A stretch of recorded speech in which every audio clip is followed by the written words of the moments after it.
From the Kingdom Arena Boulevard City, Riyadh, Saudi Arabia, this is the main event of the evening.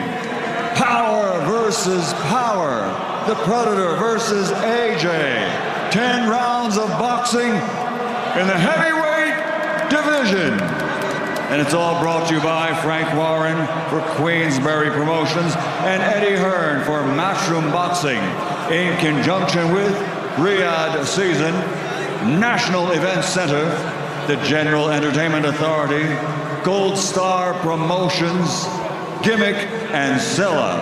And ladies and gentlemen, special thanks to those that make this all possible. The custodian of the two holy mosques, King Salman bin Abdulaziz Al Saud, His Royal Highness, the Crown Prince Mohammed bin Salman, and His Excellency, Chairman of the General Entertainment Authority, Turki Al Sheikh. This contest sanctioned by the British Boxing Board of Control, General Secretary Robert Smith, Steward in Charge, Robin Smith. The 3 judges assigned, all from the United States, Glenn Feldman, David Sutherland, and Fernando Villarreal, and also from the United States, the referee in charge of the action, Richard Gonzalez. And now, the fighters are in the ring and the officials are ready. So for the thousands in attendance and the millions watching around the world, from the Kingdom of Saudi Arabia, ladies and gentlemen, let's get ready to rumble!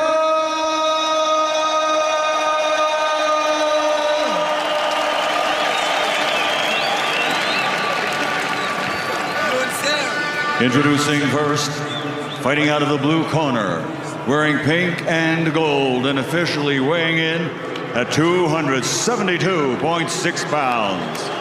A few months ago, in his boxing debut, he shocked the world. Now he plans to shock the universe. From Cameroon, rated by many as the most dangerous puncher in the heavyweight division, the former UFC MMA heavyweight world champion, the Predator, Francis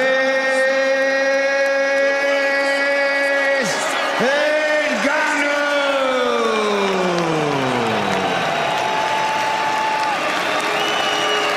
And across the ring, fighting out of the red corner, wearing white, official weight 252.2 pounds. Since capturing Olympic gold, he now has an outstanding professional record consisting of 30 fights, 27 victories, 24 of those 27 victories by knockout, with only 3 defeats. From Watford, London, England, the former 2-time heavyweight champion of the world, AJ Anthony Joshua.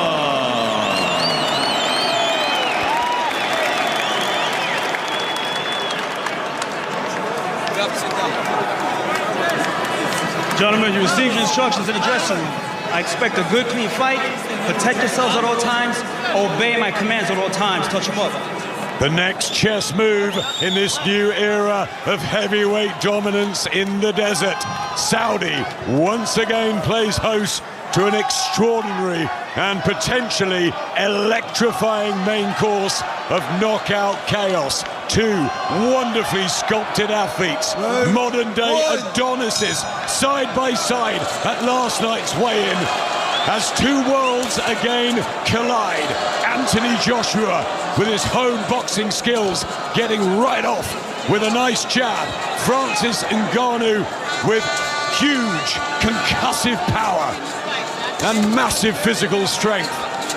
But a novice in the boxing ring, and Joshua What sort of style is it going to be? Is he going to box and move? Is he going to stand his feet?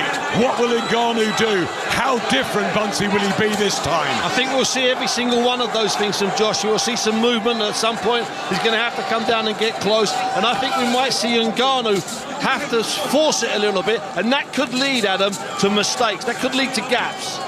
Jab from Ngannou, tentative, back from Joshua, who's got the reach advantage, it would seem. Nice short left hand from Ngannou. Joshua has to be careful early. He's been down several times in his career, hurt by White, down 4 times against Andy Ruiz, once to Vladimir Klitschko, and they say Francis Ngannou, the biggest single hitter on the planet. Already, sorry Adam for interrupting, already Ngannou looks like a different fighter. He looks more relaxed. He's trying with that jab. They're parrying each other's jabs. Not a lot of jabs landing, but he looks like a different sort of fighter, Ngannou. Far more loose. Gained confidence, of course, from the 10 rounds with Tyson Fury. He was worried about his stamina. They believe he's improved in every dimension in the few months they've had. But he did want to be a boxer all those years ago. And a fighter in the MMA world, wow, turns southpaw, trying to confuse and baffle Joshua, who throws a right hand, doesn't land, timing not quite right, just pouring with each other's jabs. As Francis Ngannou, a southpaw now, against the orthodox Joshua. Right hand from Joshua, and knocks down Ngannou! Inside the opening round, will Ngannou make it? The count's at 7. Just about getting to his feet. What about this? 40 seconds left in the round, and Joshua on the verge of a stunning statement here in Saudi Arabia. Francis Ngannou didn't know what hit him. How about that? Ngannou's power, what about Joshua's? And that, I think, Bunce, was what people weren't talking about in the build-up. People wanted to ignore the fact that Joshua could bang. That was a perfectly timed right hand. And when he went down, Ngannou was out. He was gone. Decent comeback to even get up, Adam. Well, Tyson Fury managed to get up somehow from that shot against Deontay Wilder. Fury at ringside. Ngannou's got his legs back. Somehow managed to get through. Amazing. Ngannou almost wobbled back to his corner, into AJ's. I thought, Raven, that Ngannou couldn't be dropped. I thought Ngannou couldn't be stopped if you hit him with a tree trunk. What happened? I have to take back everything I said previously. I thought Ngannou was no chance he was going to get hurt in a ring with boxing gloves. It was a perfectly timed right hand. It was a counter. It was sensible. Adam, I'm looking at him in the corner there, and he doesn't look right, Ngannou. You know what? I think they were going to have him standing in the corner, Buncey, but they got the stool out. It looked like a sort of secondary choice, and he looks in big trouble in that blue corner. I don't think he's ever been hit like that before. The Joshua power, which has demolished so many on the way up, really forgotten. He dealt with Otto Wallin beautifully, and now he's bringing his power game back. That timing of that shot, and he looked for it, Adam. He looked for it. Second round. What happens next? Joshua all in white, Ngannou in the white and pink, trying to get his jab going and get centre ring. But remember, only his second professional boxing fight. There's a world of difference in their skill sets, and that was massively apparent in that opener, with Joshua with a sweet right hand almost laid Ngannou out. Tyson Fury, you know that Tyson Fury said to Joshua, don't try and knock him out, you can't hurt him. Joshua here, good jabs, keeping his hands high, big long left hands, keeping his right hand high. Ngannou's hands are much wider. Against Fury, his gloves were tight together. What's he trying to be? He needs to relax a little bit, Ngannou. He's an MMA fighter, Buncey. He's not a traditional boxer. And Joshua doing everything right, doubling up with the jab. The technique there from the Watford man, who's had so much criticism over the years. Andy Ruiz, the Usyk defeats. He believes in himself, and another right hand almost Ngannou hold it. Landed cleanly. And the tension around ringside, there's almost a hush now. The surprise of that Joshua right-hand lever down the pipe, stunning Ngannou, who hasn't really recovered. I don't think he's recovered. And he's trying to box like he's an experienced boxer. I liked Ngannou when he was a novice. If you can imagine, his left hand's low, his right hand's floating around a bit like he does when he's in the UFC pose. AJ, tight guard, straight jab, simple. With Fury, there was the surprise, and Tyson had a terrible night. Joshua's done his homework with Ben Davison. Lovely jab to the body. He looks in total control in there. Serious, lovely jab, utilising his skills. Really polished Joshua. That's a smart, snappy, right hand long again. He's gone again. Ngannou in the second round, and Joshua is far too good, far too classy. Just about gets to his feet, Ngannou. He's got every bit of help from the referee. His legs have gone. The fight should be stopped. Joshua on the very verge, and that's it. Down for the third time. Anthony Joshua with a stunning statement here in Saudi Arabia as he stalks around the ring. AJ is back, and Francis Ngannou is knocked down 3 times and wiped out here as Anthony Joshua puts his marker down for a big chance of a Tyson Fury or Alexander position, a world title challenge, and he silences his critics and all of those who said he can only win on points. He may get knocked out by Ngannou. He's turned the tables with an absolute sizzler. And that's what big punchers do, and that's what heavyweight champions of the world should have done in October. AJ has done his homework, done his work, and broken the man down. And now perhaps we'll have put an end to all that garbage we've had to put up from the MMA fans telling us how devastating he is. That's what a boxer does to a good MMA fighter. Reminds me of Mayweather against McGregor. McGregor brilliant in his own field, but Mayweather, he's still on the floor. Francis Ngannou just has medical attention around him. AJ wants to go over and pay his respects, but the medical team just tending to Francis Ngannou. It was a heavy third fall.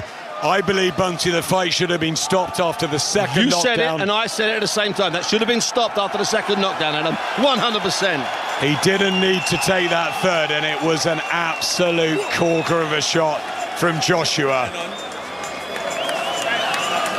Francis Ngannou, incredible, gets to his feet.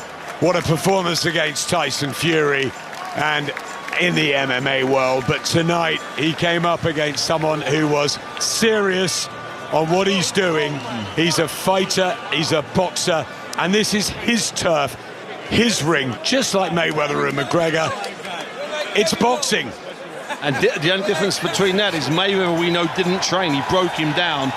AJ did. AJ's entire life so far, boxing life, was on the line. His past and his future was on the line. AJ couldn't win tonight on points in a bad fight. He had to win that way. What we saw there was the stuff that we thought we might see back in October. That was devastating. That was sickening. And you know what, Adam? Perhaps it'll make people think twice about this mad crossover addiction that we've all got. And AJ's had to put up a lot of stick, not just this week, but in the build-up, written off. And the simple line was this, and then this was where it was: if Ngannou touches him, he'll knock AJ out cold and his career will be over. It was vile, it was vicious, and that was from some people who knew their way around the boxing ring. Some of the build-up to this fight has been distasteful, and we've tried to highlight it all week on pods, saying it's a disgrace that AJ's constantly dismissed. That was what AJ can do, and the first person who looked at ringside, Adam, Tyson Fury. Everybody talked about Francis Ngannou's power. Nobody talked about Joshua's, and he has absolutely demolished the former UFC king, the champion in the cage. But this isn't that. This is the 4 posts, the ring, the circle, the place that we know, Buncey. It is pugilism, it is boxing.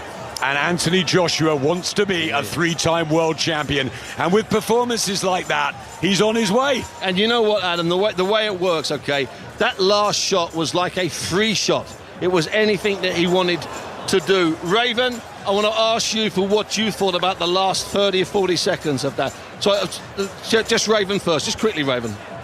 It was the old AJ that we loved, that we saw in there. That viciousness, that ferociousness, that powerfulness. That's what I want to see again. And Del, you must have been loving that. You left us briefly because you're so close to AJ. You felt like you couldn't commentate on the fight. You went to ringside. What was happening? First of all, I have to say, as long as Ngannou is fine, I hope Ngannou is better now. As you can see, he's got up now.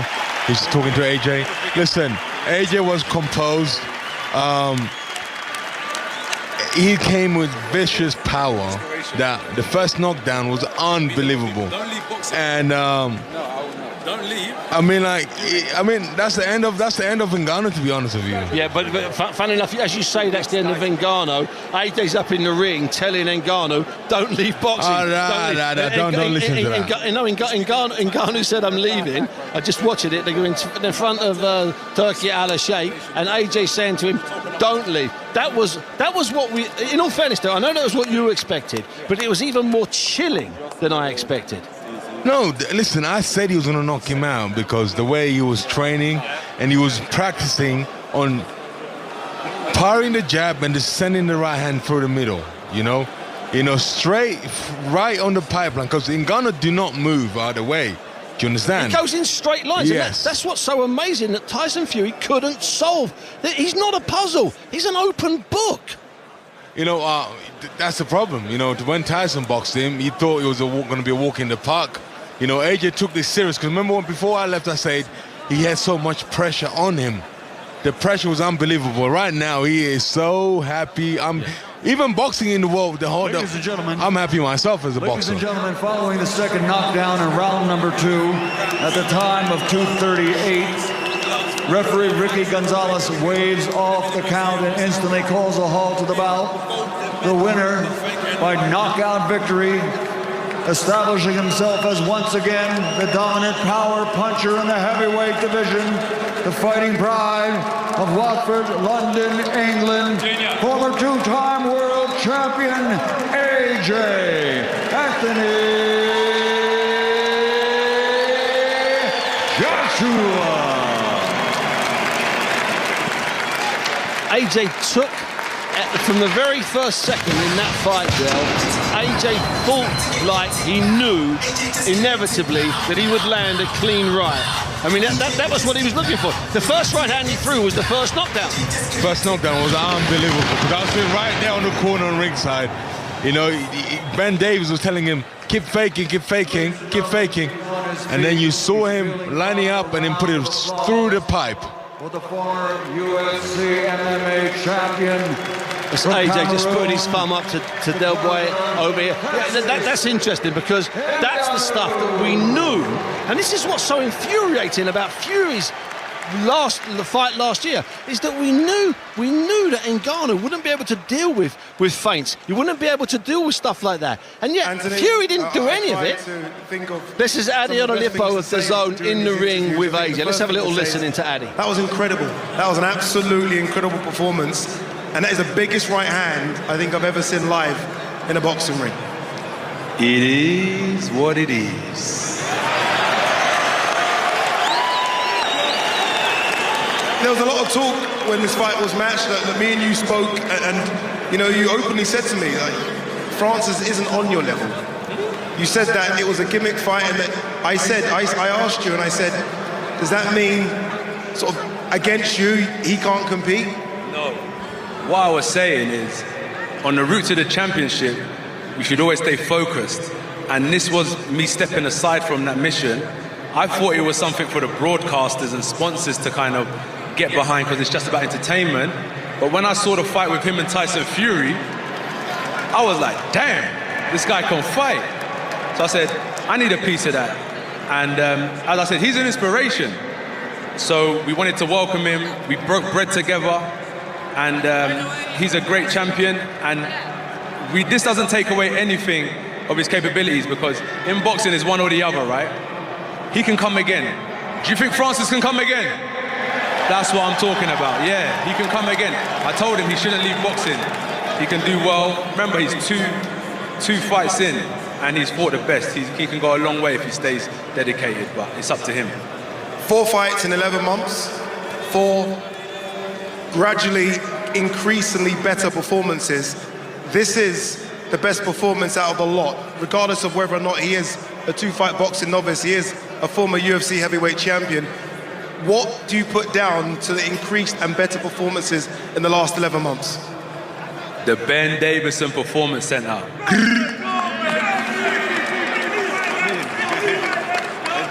And the Lee Wiley Performance Center with it as well, right? Two teams. You know who's there. You know who's there, and I appreciate them highly. Derek James, Rob McCracken, Angel Fernandez, Joby Clayton, Robert Garcia, Virgil Hunter, all these guys that I worked with, and it's helped me till this day. It's helped me till this day, really shaped me, and I'm still learning, still pushing. I'm just hungry, innit? Stay hungry and all that good stuff. 2-time former unified heavyweight champion. Do you feel like you're almost coming into your peak now, though? I don't know. Listen, this is the thing with boxing. You say, am I coming into my peak? It only takes one shot in heavyweight division. If that was me, you lot would have been saying, Joshua should retire, Joshua's finished. But what I'm trying to say is that you should always keep searching for better. I've got to say, Joseph Parker is one of my favorite fighters. He had it tough, been relentless, kept on pushing, and look at him now. So for me, I don't know if I'm coming into my peak. I'm just pushing day by day, and whoever knows where it will take me, I'm just doing it while I'm here, making the most of it, because imagine in 5 years, I'm not going to be fighting anymore. It's all going to be said and done, and this will all be a distant memory, so I'm just trying to make the most of it. You said that you're on that train to becoming a 3-time heavyweight champion of the world. I know you want your gold back, don't you? This was almost a step away from that journey. You're now back on that journey, yes? You've got to speak to Eddie, Matchroom Boxing, of course, 258 Management, Ben Davison and the team, and they'll shape my future, man. I'm just here to fight. I'm going to go back to my cage, lock myself away, and then I'm going to be let out when it's time to fight again. So whatever they want me to do, I'm down for whatever. What do you want to do? I just want to fight. Is that the winner of Fury Usyk next? Yes, it is. Let's bring in a man that can talk about making that fight happen, Eddie Hearn. Eddie, I mean, I know a lot of people say AJ's back, he's beyond back. This is, I think, the best Anthony Joshua we've seen for a long time, maybe even ever. You know, I'm so proud of him because there's a huge amount of pressure tonight. People talking about if he was to lose to Francis Ngannou, what would happen?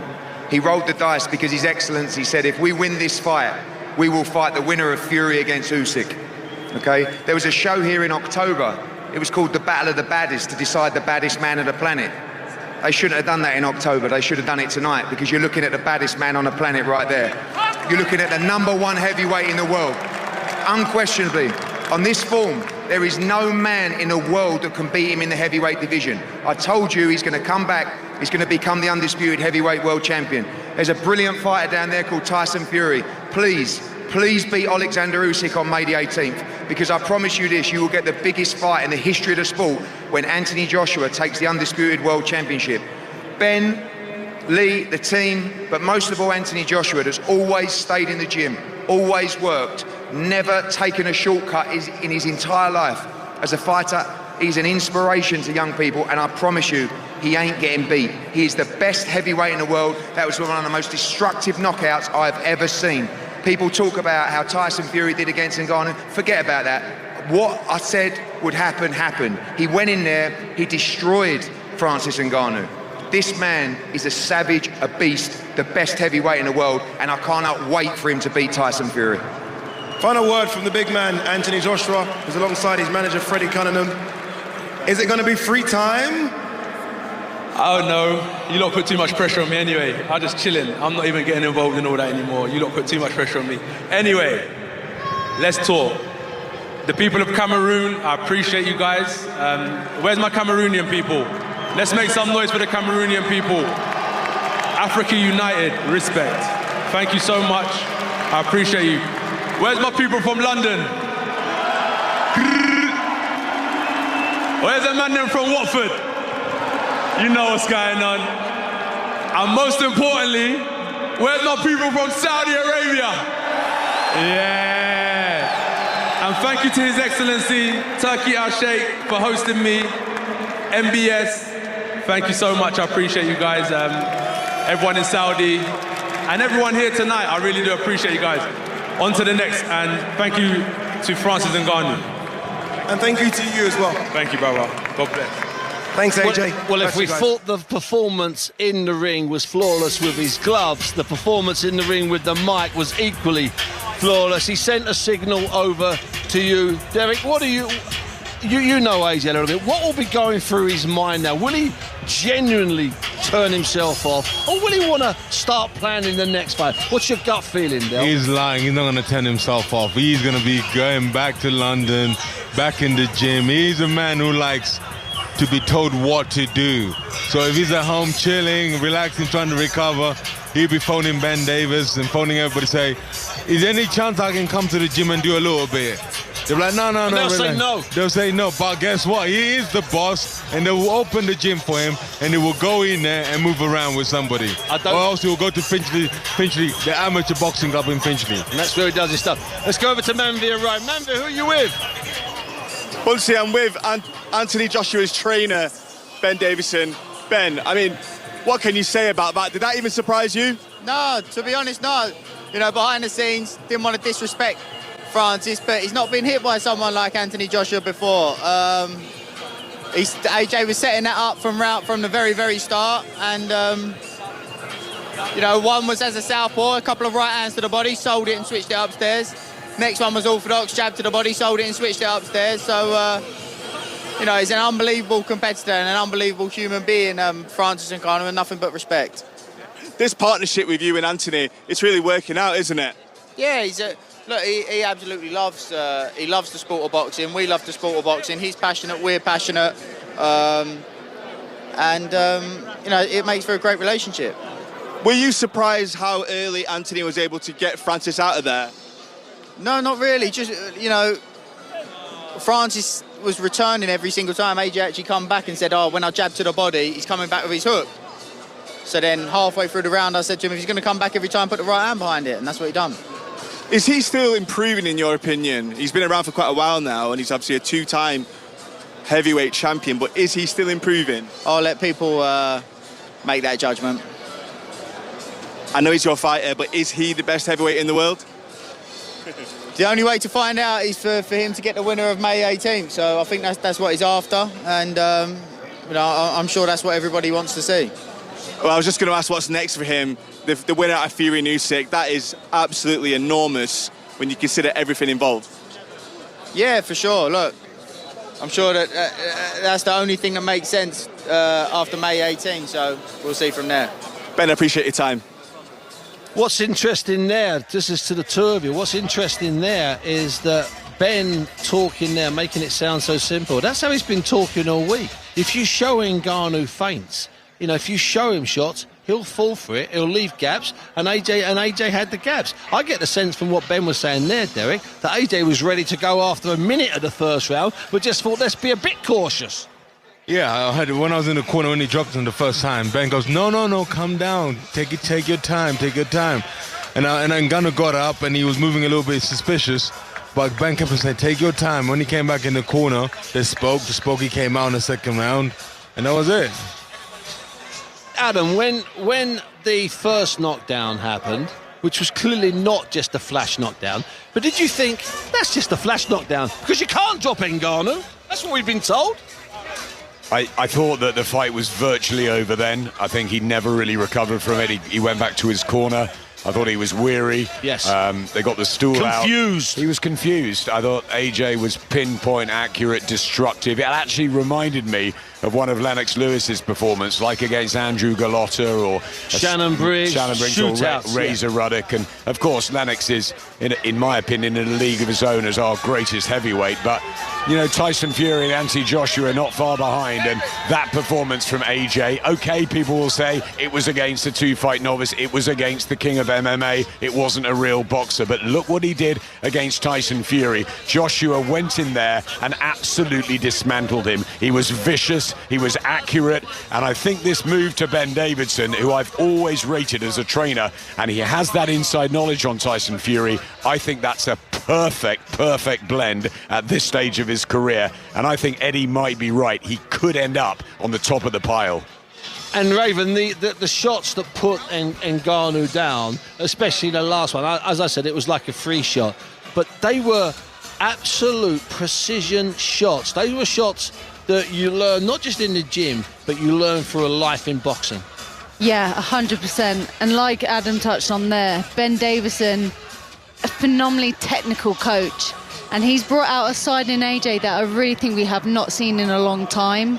And it proved it tonight, that spitefulness, that power, that strength that we all forgot AJ had was suddenly there again, but phenomenally there tonight. But sometimes the science can be confusing, but in AJ's case, the science has become to him, Derek, almost essential. I know in the end it's still his right hand, but they were measuring shots. They were measuring the distance that the left hand dropped whenever Ngannou threw a jab. So there was a mix tonight of old and new. Yes, mixing old and new, and you know, I think there's more to come of AJ, and I think this is only the beginning, because right now he stopped doing more weights but practicing on his power shots and just getting more fitter, and there's more to come. And I think with the fight with Tyson Fury, I think we won't even go 12 rounds with the AJ we're looking at right now. Now, Derek, were you going into the fight here? I mean, I know you fancied AJ. You know, we were on record. Some of us are saying we thought AJ would win by a stoppage. Did you think it would be a stoppage like that, or the one I saw,